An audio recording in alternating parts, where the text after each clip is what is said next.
तिलक स्वरूप सबको करना चाहिए। सनातन धर्म में सबसे पहला कार्य क्या है? प्रातः उठ करके स्नान के बाद में तिलक धारण। अब माताएं सब बैठी हैं बिंदी लगा लगा करके, बड़ी बढ़िया है। अब आप सब बताओ बिंदी धारण का क्या विधान, कहां लिखा है बिंदी लगानी चाहिए? सावित्री और सत्य, क्या नाम, सावित्री सत्यवान, हाँ सत्यवान, कथा सुनी होगी सबने। वो कौन सा तो व्रत भी आता है ना, बट सावित्री। तो सावित्री माता कौन से ब्रांड की बिंदी लगाती थी मालूम है? आज से 30 साल पहले तक का नियम था, माताएं सिंदूर लगाया करती थी। ये जो हम लोग माताएं बिंदी लगाती है ना, ये क्यों लगाती है? सौभाग्य के लिए, सौभाग्य को बढ़ाने के लिए। तो सौभाग्य को बढ़ाने वाला सिंदूर है, रोली है, हल्दी है। ये तीन ही चीजें मस्तक पर लगाने योग्य हैं। गोंद लगा के कागज चिपकाने से सौभाग्य नहीं बढ़ता किसी का। अब आप बताओ, आपकी तरह मैं भी वो सफेद 2 पट्टी कागज की चिपका के बैठ जाऊं, तो तिलक होगा कोई? ये जो माताएं लगाती हैं ये भी एक प्रकार का तिलक है, बिंदी भी एक तिलक है।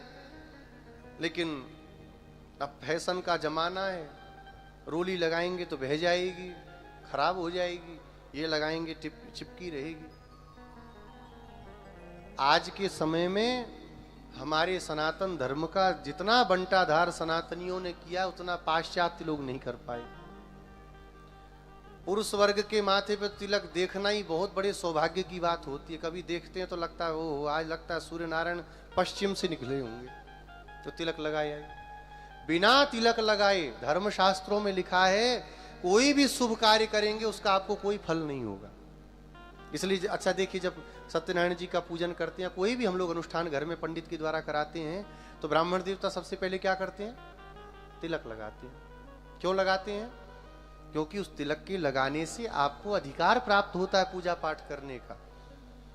इसलिए रोली का, शुद्ध रोली का तिलक लगाना चाहिए।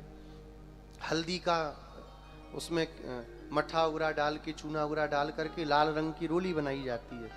ये है। सिंदूर है, माताएं सिंदूर लगाती थी, पहले रोली लगाती थी। पुरुष वर्ग के माथे पर भी मिट्टी का, चंदन का तिलक धारण होता था।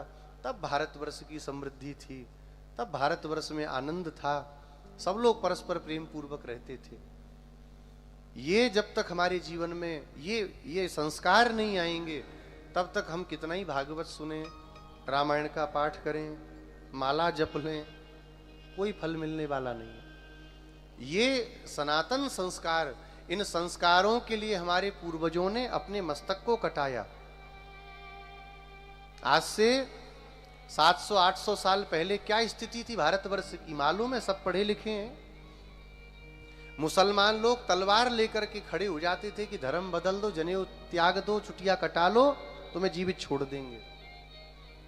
होता था कि नहीं? हमारे पूर्वजों ने मस्तक कटाया लेकिन जनेऊ शिखा को नहीं त्यागा, तिलक को नहीं छोड़ा। तब आज हिंदू बने बैठे हैं और उनकी पीढ़ी में आकर के हम लोग क्या कर रहे हैं, आप विचार करिए।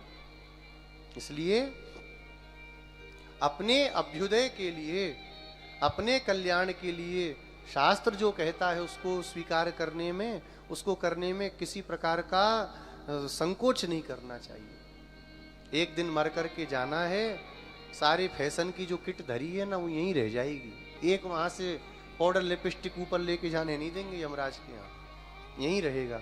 बस हमारा कर्म हमारे साथ जाएगा।